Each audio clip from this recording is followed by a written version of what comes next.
What is up, beautiful people? It's Wolfbrother Mythos Cushionado from the channel Frost and Fist, and welcome to Wolfbrother Wednesday once again. So guys, quick hobby update for you. This week, instead of actually playing a game, I went over to the Imperial Fist known as Freak's house, and we started working on a Frost and Fist table together. And I brought over some terrain, mostly trash terrain from Commissar Gamza series. And that was really exciting. So guys, that's our upcoming project soon. We're hoping to have our very own table to be able to bring you live battle reports from, which will be awesome. Don't get me wrong, we enjoy playing at the store, but you guys know it. There's something about that intimate setting, being able to kick back, throw back a beer, you know, at your friend's house, at somewhere where you're amongst friends. Then you don't have to worry about what time you're getting kicked out of the store or anything like that. You know, you can just get your game on. So we are both really stoked and looking forward to that, and we'll be bringing you guys pictures and updates as we work on this table. My other hobby updates this week is last week I finished Moloc Kachow, and not only did I finish Moloc, but I got started on Enkomi. In fact, Ivanus Enkomi, I am literally probably about an hour away from being finished with. Just got to tidy up the cape, do some highlights, and then the base. So I'm really confident I'll be finished with him either tonight or tomorrow. And then my next project is I've got 10 intercessors to do, also in the Minotaur colors. So getting a lot of hobby on, really excited about the progress so far. And I think once I'm done with those intercessors, that'll put me about halfway through this Terran High Lord's army, what I've got so far. So really excited on the progress there. Also, it came to my attention when I saw Shroud put together his list for the Escalation League that he's already at 1,000 points now with what I've already turned in. So technically, for the Wargamer Online Chronicles, the WGO Chronicles over at Wargamer Online, you know, the goal was to put together a 1,000-point army, I think. Could be wrong. But if it's 1,000, then I've got my minimum for WGO Chronicles, but I'm definitely going to keep going because I'm loving working on Shroud's Minotaurs, and just having a lot of fun with getting this 8th edition army prepped up. So that's what's on the hobby bench so far, and I'll show you a picture of what's going on with Enkomi right here. And once I'm done with that and going into the new projects, I'll keep you guys updated on that as well. So now that I've given you guys my little weekly update of what's been going on, now it's time to go into our Q&A portion of the show. And I'm going to start off with Pete from Mini Warzone. And Pete says, have you ever gone to a convention? Do you like conventions? And basically, the simple answer is yes. I've never actually gone to a wargaming convention or anything for the hobby. But you guys know I talk all the time about how I love Acon. You know, one of the largest anime conventions here in North America, and definitely the oldest one in the United States. And I'm always excited when I go. We always have an amazing time. I've never had a bad time at Acon. And it's just so many things about Acon. First of all, just being surrounded by fellow nerds. You know, just miles and miles of people around you that understand, you know, your nerddom, you know, and it's easy to talk to people when you're at a convention like that because you're all into the same stuff. You already know it, you know, and there's cosplayers around everywhere. So much beautiful, beautiful creative work, you know, symbolizing the things that y'all love to watch together, read together, you know, in artworks and stuff like that. People symbolizing that through cosplay.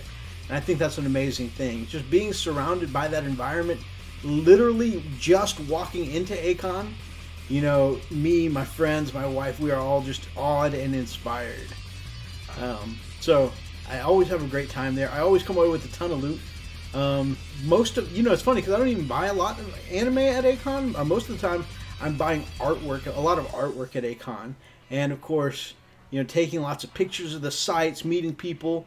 I'm always even more social than usual because it's so easy to walk up and talk to somebody that you know you already have something in common with. So I love the whole convention experience. I have been to a different couple of anime conventions where, you know, people were a little less friendly, but overall, I always have a great time at anime conventions.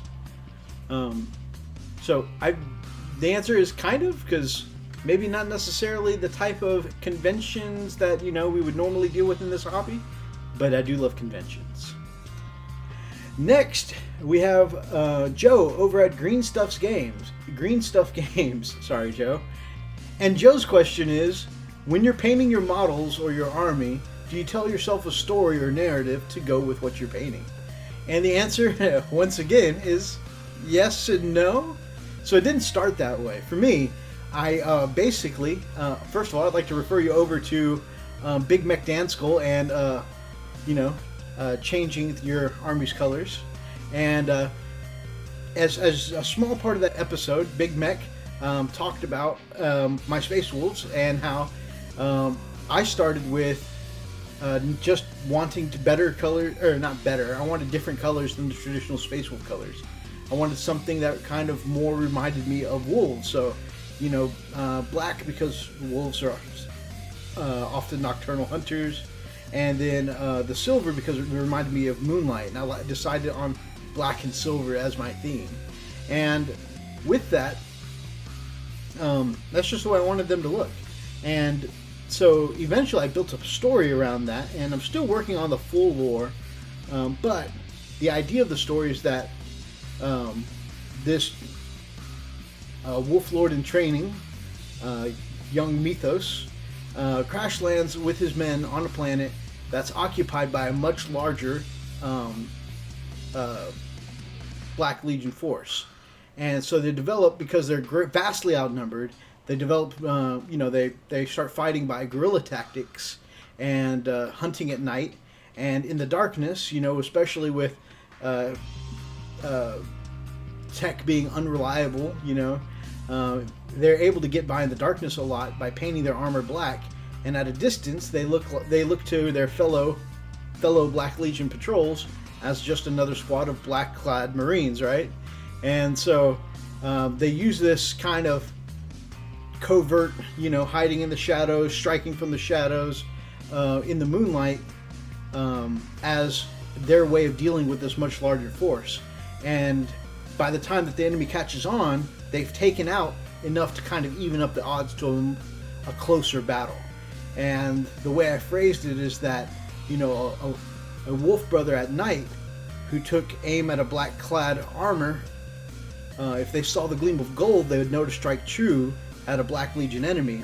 But as they saw the gleam of silver, which they ended up coloring their armor black and silver, if they saw the gleam of silver in the moonlight, though, they would know that there was a friendly on the other side, a fellow wolf brother. So that was kind of the idea. And then as they left this planet, they kept the black and silver armor, you know, as part of their saga. So, and eventually, because as many of the Space Wolves, once they've accomplished something great, they're kind of given a new last name. Like after Ragnar, you know, going through his trials, he speared a great black wolf, you know, and he started wearing its pelt, became known as a Black Mane, and several other Space Wolves have kind of had that renaming once they've made a name for themselves, right? Once they've done something big and important, they get a name attached to them afterwards. So from this, you know, moonlit fighting strategy that this Wolf Lord in training used to get his men off of that planet and to survive that battle, you know, they started calling him Mythos Silvermoon, and eventually they began to call themselves the Silvermoon Wolves. So I started with just a paint scheme I liked, built a story around it, and now continuously, anytime I buy something new or paint something new for my army, you know, I'm adding to that story. So thank you so much for your question, Joe. Now to go on to the questions left in the video from last week. Oh, by the way, that question came from Joe's new Q&A series over on her channel. Go check it out. Now the questions from last week on my channel. First, I have Girigon. And last week, one of my answers I gave about being nostalgic, I said that my friends and I, we like to get together, we like to have drinks, and we like to tell stories, you know, and relive some of the old adventures. So Giri says, Hey Mythos, how's it going? Doing well, man. Thanks for asking. Working off a question you answered in this video, what's your favorite story to tell? Oh man, that is a hard question because we like to tell so many of the stories over and over again. So, as I usually like to cheat in this show, I'm going to go with a top 3. Number 1, we're going to start sweet and innocent, okay? So, when my wife and I were first dating, it was our second date, I believe. It was at an IHOP on a morning. Anyways, and while we're there at the IHOP, one of the things that attracted us to each other is that we were both martial artists. And she has a forte in breaking things. In fact, she actually has a gold medal here in breaking things with her fists, her elbows, her head, her knees. She's a lethal weapon with every part of her body. Keeps me in line. Those of you that have heard this story before, you know, I call this my husband get right device. Keeps me in check. So there is we're having breakfast together at an IHOP, and we're talking about our martial arts careers. And I first was hitting her up about, you know, what was it like competing and earning a gold medal. And then she asked me about my specialty, and I said I was into tournament fighting. And she said, that must have been exciting, but, you know, how'd you do? And I said, so very cockily, confidently, I said, well, you know, I think I've done pretty well. I mean, 63 matches, and no one's ever touched the moneymaker here. And so without saying a word, she leans over and just lightly smacks the side of my face. And I'm so stunned by this, I'm like, why? Why would you, why? And I'm stunned by this. So while I'm doing the why, you know, my best Shia LaBeouf impression, just stunned by what she's done, and the waiter's trying to take my order, I literally was not able to answer him, trying to process what just happened. I'm like, why would she touch the moneymaker? Like, and so apparently the waiter actually left because, you know, I couldn't get over this moment. And guys, that's how I knew. I ended up putting a ring on that. Someone to keep me in check. So, sweet and innocent, that's story number 1.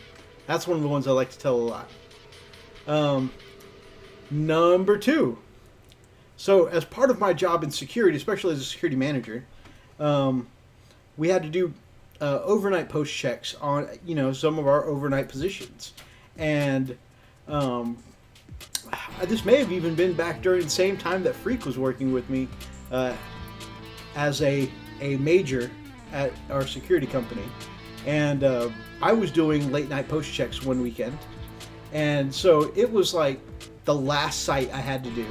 And again, I'm traveling to posts, you know, all over the city.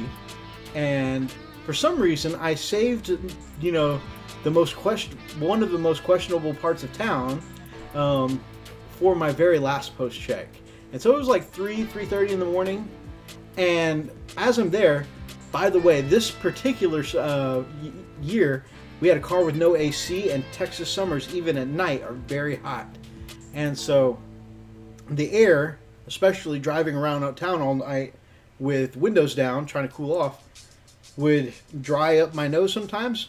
And so as I'm leaving my last site for the night in this questionable side of town, my nose starts to bleed. And so before I get onto the highway, I pull over at the nearby gas station.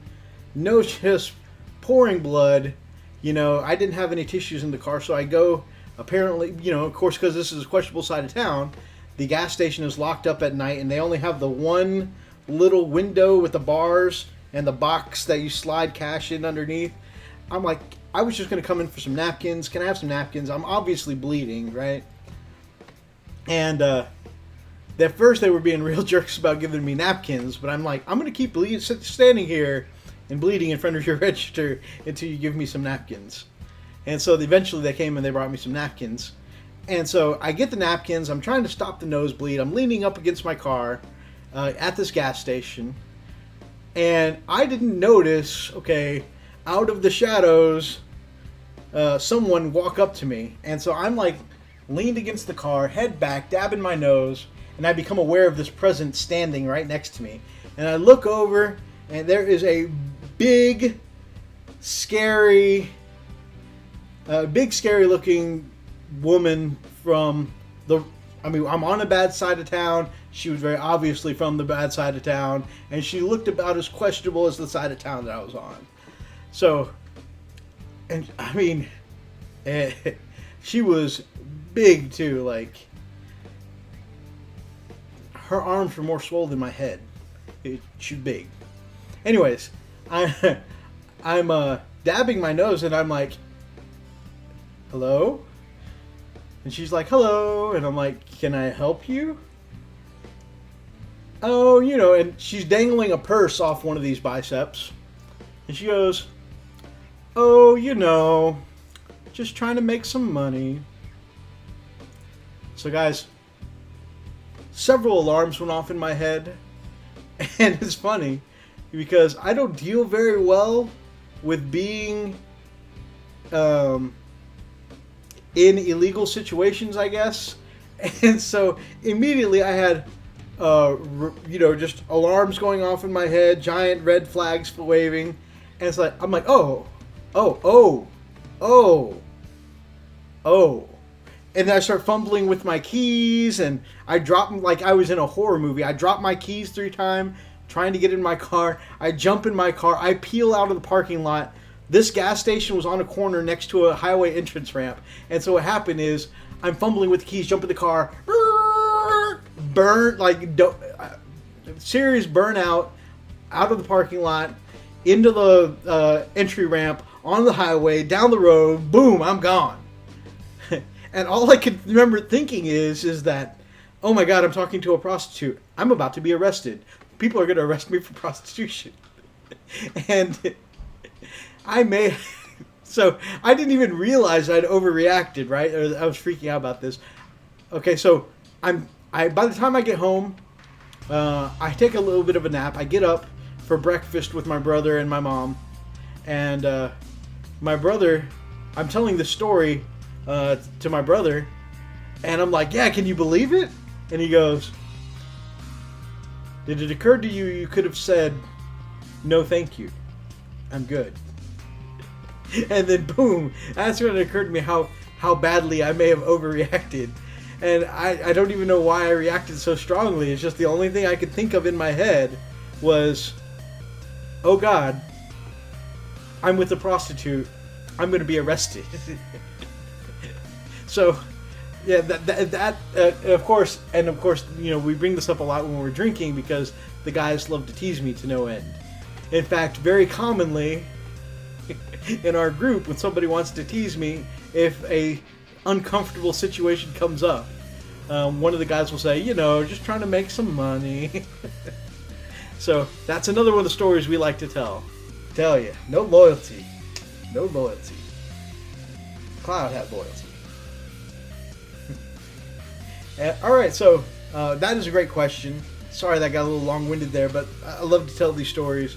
And I've got a billion more stories that whenever we start drinking, they kind of come out. Fire-breathing Duck says, Happy Wednesday. Oops, it's Thursday. Quality over quantity. Always enjoy the vids you guys put out. Thank you so much, my man. Joe from Green Stuff Games says, man, I would love to go to a con in the U.S. Everything is so small in the U.K. She says I should do a live show that's before her bedtime. Definitely, you know, maybe one of these days I'll get some time off through the week over a little weekend show. Brian over at Atomic Dog Scale Model Freak says, okay, now as a former WoW freak, for the Alliance or for the Horde, huh? Better answer this carefully. Haha, I tease. Great Q&A. Oh yeah, and what do you think about a hobbyist who likes to simply paint miniatures, no interest on the gaming side? Was a big conversation at the game shop a few days ago. Alright, take care. You too, my man. So, as far as Horde or Alliance, okay, interesting. When I'm watching the movie, and as far as how I feel about the characters in general, I am mostly for the Alliance. However, as far as my actual character, I'm very vain, and I love playing as the Blood Elves, and all of my mains are Blood Elves, so this guy himself happens to be for the Horde. So, sorry, Wait, you're an orc guy, so I imagine I'm on the right side. And then for someone who simply likes to paint miniatures and has no real interest in the gaming side, I'm definitely all for them. I think that's just, to me, painting is one of the biggest parts. The hobby side is one of the biggest parts of this endeavor anyway. So whether you are handling the models to put on the tabletop or for your display, I think it's all good. I think it's all part of this amazing hobby that we have. And I mean, one of the people I admire most, when I first got into this whole wargaming thing, I really was awed and inspired by the Legion of Gamza guys, and of course one of them is Crangula Sicilis, okay, Mike and his Blood Angels, and he's been playing this year, but for years he didn't play. He just painted a metric ton of beautiful and gorgeous Blood Angels, and I just had absolutely mad respect for his level of skill and intensity. So, and the fact that, obvious love and commitment for the Warhammer 40k universe, and I just thought that level of commitment to the hobby, passion for it, I think that's amazing. So I have no problem, and I'm just using him as an example, I have no problem with people who just want to paint. I have no problem with people who just want to game too. I have lots of friends who play with Grey Armies. So I think it's all good. Baza from Underdog Paint, he says, "Hey brother from another mother, it's been so long, love you, keep up the good work." You keep up the good work as well, my man. I see you are really hitting it up in the subs lately. Congrats-os, and always good to hear from you, Baza. Nurgling says, "Mythos, did you ever play Guild Wars, or are you strictly a WoW guy?" I tried Guild Wars, the first one a little bit, and I tried Guild Wars 2 a little bit. I never could really get into them. I'm not sure what it was about it. It just never really caught my interest. I attempted to play both of them, though. I tried a couple other MMOs, like Ion and a couple others, but none really caught my attention after WoW until Final Fantasy XIV. And I didn't even think I was going to like Final Fantasy XIV that much. I just really like Final Fantasy games. But 14 actually has a very smooth system like WoW, and has beautiful graphics. It's story-driven, which I think it has over WoW. And I think it's just overall probably the best MMO I've ever played. So anytime I see new MMOs come out, I can't commit time to them, because the only one, and I have trouble committing time to Final Fantasy XIV, but when I do commit time to an MMO, I'm a Final Fantasy XIV guy. My man over at Beast and Brushes says, I love it when you talk Murloc to me. Big Mech Danskull says, "Oh man, now I gotta go and watch my own video." Because at the end of last week's video, I linked you all and referred you over to his video. He says, "Haha, thanks for doing that, mate. You really didn't have to. In terms of show format, I don't mind either way. I'm yet to catch you live, but if you continue to do them, no doubt I will eventually." We'll definitely have to make that happen, my man. Black Country Wargamer says, way prefer this format, mate. Here's a question for you. Do you miss painting your own models with all the commissions you seem to do, mate? I really enjoy doing the commissions, and I have a lot of fun with them. And the commissions, they pay for my stuff in the hobby. But do I miss painting my own stuff? I do have a shelf of shame that sometimes I look at, and I get all these ideas while painting other people's stuff. I'm like, man, I want to use this technique next time I go back and paint my arm. I want to use this technique. But I do get eager to paint my stuff sometimes, but I've learned so many techniques doing other people's stuff that I just think that, as I do these commissions, it's just going to make my Silver Moon Wolves even better by the time I get around back to them. Although my shelf of shame is growing. I've got all of Burning of Prospero to do, all of the Primaris stuff in Dark Imperium. I still have a Imperial Knight, all wolfified, that I'm having commission built by the Nerd Life, and my Space Wolf Contemptor Dreadnought also being built for me by the Nerd Life. So I've got a lot of stuff to do next when I ever get around back to doing my Space Wolves. But I'm looking forward to them, and I'm looking forward to using this new level of paint skill that wasn't around when I first started doing my Space Wolves before. Jake over at Chief Live Gaming. This is an awesome guy.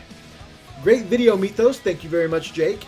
I'm very nostalgic as well. It's so fun to relive old memories and create new stories.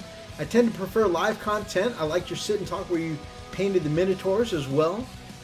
For next week, if leading your Silvermoon Wolves, you could systematically destroy all the talent in the 40k universe, how would you do it? Oh, now that is a tough question. First of all, because I've never been able to really defeat Tau. But also because I'm not sure I know enough lore-wise about the Tau to say my Silvermoon Wolves would do this or do that. You know, where they would go, how I would go about exterminating Tau in the universe. So I'm just going to have to give, based on what I know, I'm going to have to look at this as how I would accomplish any other mission as a Space Wolf. And I would go at it the way of putting as many brave warriors as I could on their mounts, charging across the battlefield and smashing into the Tau lines. And I would probably, especially try and time it. Okay, I would probably allow my cavalry guys, my mounts, to get shot at and try and make it to making it into glorious melee combat. And then I would probably try and time it so that way, just as their front ranks were about to get assaulted, you know, that would be the most beautiful time to start teleport striking in and drop potting in, you know, Terminators, drop pods, Wolfen, and a whole other assortment. Inceptors, let's get into some of that Primaris goodness, and basically, you know, catch them on both sides. Cavalry strike from the front, teleport strike from behind, and basically, you know, performing a whole pestle and mortar kind of strategy against the Tau gun lines. I think that'd work out really well. I have yet to make that work on the tabletop, and because I think a large part of that is my horrendous dice rolling, but I think that's how I would make it work. Eating Beer 40k says, great chat, mate. Thank you very much, good sir. While I prefer the older format over the live show, I can't make the live show, and watching a structured video is more enjoyable than a live stream where you're not involved in the chat. Totally understand. I think the most fun part of a live chat is being engaged there, and so catching a live chat after the fact, probably, you know, I can definitely see where it's not as fun. Question for next time: what is your best hobby bargain? And I would have to say, the time that I got from a gentleman who was selling models at the shop, I got my Rhino and my 5 Terminators for the Arjac Shield brothers. They were all Hammer and Storm Shield Space Wolf Terminators. I got the 5 Shield brothers and I got the Rhino all for $20. That was really cool. That definitely was my best hobby bargain so far. And that I got a good deal on it because, first of all, you know, the guy's a nice guy, and you know, we were friendly at the time, and so he was willing to make me a good deal. But also, the Rhino had a chunk of damage on the front where it looked like somebody had glued on one of the Imperial Aquila there, and then ripped it off. There was a big gouge missing there, like somebody ripped it off. And so, taking an idea from trash terrain, I took a Pringles lid and cut out a rectangle the exact size of the front of the Rhino, glued it on, and by the time I primered it up, nobody could tell the difference. And still, only if I point to the tiniest detail, you know, now, most people still don't realize this is a damaged Rhino. So I thought that was pretty cool. I mean, it doesn't open or anything because, you know, that's the gamble you take with used models sometimes. But hey, I don't need it to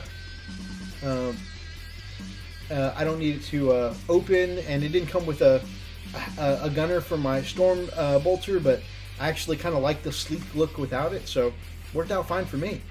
I just needed to transport my troops around the table. Who took my dice? Steve from Who Took My Dice Miniature Wargaming says, "Ha, thanks for the truth. Talk Murloc to me. Keep being awesome, dude." And Mini Warzone Pete says, fantastic episode, my man, and fantastic answers. I was literally howling with laughter. That is a huge compliment, good sir. As far as the content quantity, I really don't sweat it, my brother. It's just a bonus when you do release a video. Thank you very much, sir. And guys, that is all the questions that I have for you this week. Now, my question for this week is about arcades. Okay, now I realize some of the audience is a younger audience, and arcades are a mythological thing now. But how many of you have spent time enjoying yourself in an arcade? What are some great memories you have there, and what games did you enjoy playing? Definitely have several. You know, there was one time when Marvel vs. Capcom 2 was brand new released. Raz and I were both really good at Marvel vs. Capcom 1 and 2. In fact, we even trained with one of the guys who ran the arcade, and because we would train with him and he was helping us get better, he would sometimes open up the machine and just hit the dial over and over and over again to give my brother and I like 100 free credits. And so we would just sit there sometimes for hours and just practice in Marvel vs. Capcom. And they eventually had a tournament, and he and I were like dead set 1 and 2. The only thing that kept us from being spots number 1 and 2, because we were literally dead even as far as skill goes. Sometimes he would win it, sometimes I would win it, and it was always back and forth. So since we had a history of beating everyone in the arcade, they made us face each other first. Once we got to the finals, they didn't even make us draw. They just said, "All right, so finals, meet us in Raz," to give everybody else, you know, so that way one of us would eliminate the other and give everyone else a fair chance. Now, Darklight, still to this day, is a little salty about that, but I think it's a hell of a compliment that we were such a threat, we didn't even get randomized. They said to give everyone else a fair chance, that we had to fight each other first. Although, also it was a little shady because the guy who trained us and the guy who ran the arcade didn't have any kind of way of limiting himself from beating everybody else too. So it came down to me and him for the area master title.